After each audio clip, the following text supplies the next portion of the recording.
Projeto Neemias, missão 33 de 52. Nós estamos na etapa essência/identidade e o tema da missão de hoje é mantenha a guarda dos princípios de Deus. Quando a gente olha para a história de Neemias, a gente percebe uma coisa muito marcante como característica de Neemias e da identidade dele. Ele estava completamente comprometido com a visão plena daquilo que ele estava fazendo, que era restaurar a identidade do povo, restaurar a identidade do povo de Deus, para que eles se achassem novamente dentro dos propósitos do Senhor.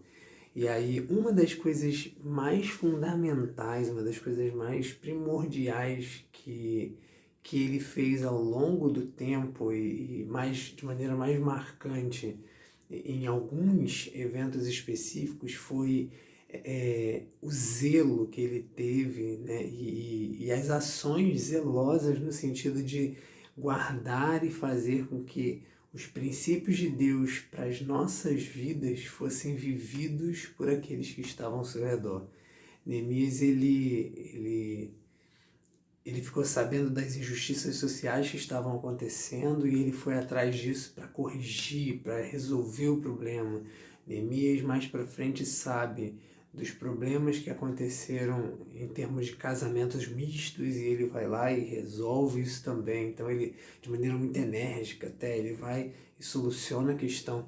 Então Neemias ele estava muito preocupado, muito empenhado, na verdade, em fazer com que esses princípios fossem vividos de maneira integral pelo povo, porque ele sabia muito provavelmente, que somente através de uma vida pautada nos princípios de Deus, a nossa identidade, a nossa essência pode ser moldada e mudada de acordo com a direção e o propósito de Deus. Só a partir de uma vida direcionada e pautada nos princípios de Deus é que nós nos tornamos semelhantes a Deus e, portanto, a nossa identidade começa a refletir quem Ele é. E aí Neemias ele cumpre esse papel e deixa para nós o exemplo de que nós também devemos não só conhecer os princípios, mas vivê-los de maneira a inspirar outras pessoas através da nossa vida pessoal e, por último, também ir atrás de levar outras pessoas a conhecer esses princípios e a praticá-los para que elas também sejam moldadas pelo Senhor e se tornem, né, e tomem a forma, se tornem cada vez mais parecidas com o nosso Senhor.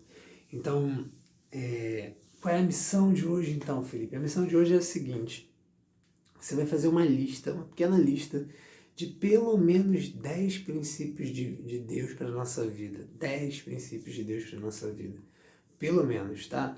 Então, você vai... E aí, tem uma série de princípios. A palavra de Deus está rica de princípios. Você pode usar, se você não souber de cabeça, ou, sei lá, você não conhece direito quais são esses princípios, por acaso você pode entrar até na internet, fazer uma pesquisa rápida e ver quais princípios de Deus na palavra existem e servem para a nossa aplicação pessoal. E aí você vai pegar esses princípios e vai fazer essa lista. Do lado de cada elemento dessa lista, você vai fazer uma avaliação de 0 a 10. O quanto você está aplicando esse princípio na sua vida, o quanto você está vivendo esses princípios. Então, sendo 0, não vivo de maneira nenhuma esses princípios, e 10, vivo completamente esses princípios, tá? Então, você vai fazer essa numeração, né? Essa avaliação do lado, beleza? Então, essa avaliação vai servir para você se identificar e mensurar o quanto você já se desenvolveu nessa escala de valores e o quanto você precisa ainda se desenvolver para continuar crescendo e amadurecendo no sentido daquilo que o Senhor Deus tem para a sua vida e para mudar em você e na sua identidade, tá? E como último passo, você vai orar pedindo a Deus que Ele te dê ousadia, ímpeto com sabedoria para poder compartilhar com outras pessoas esses princípios e motivá-las, inspirá-las a de fato viverem esses princípios de Deus. Se você tiver a oportunidade, compartilhe ainda hoje com alguém. Tá? Isso daí é um bônus, esse último passo, de compartilhar com alguém, já é um bônus. Se você conseguir fazer isso, compartilhe com alguém. Se não, basta a missão se encerra na oração. Tá? Uma oração direcionada, fervorosa e clamando ao Senhor para que Ele te use também nesse sentido, nesse propósito. Ok? Que Deus te abençoe. Vamos nessa. Hoje começamos o ciclo 9 e estamos já chegando aí no encerramento de 3/4 da nossa jornada aqui. Então, vamos nessa. Que Deus nos abençoe e até mais. Valeu!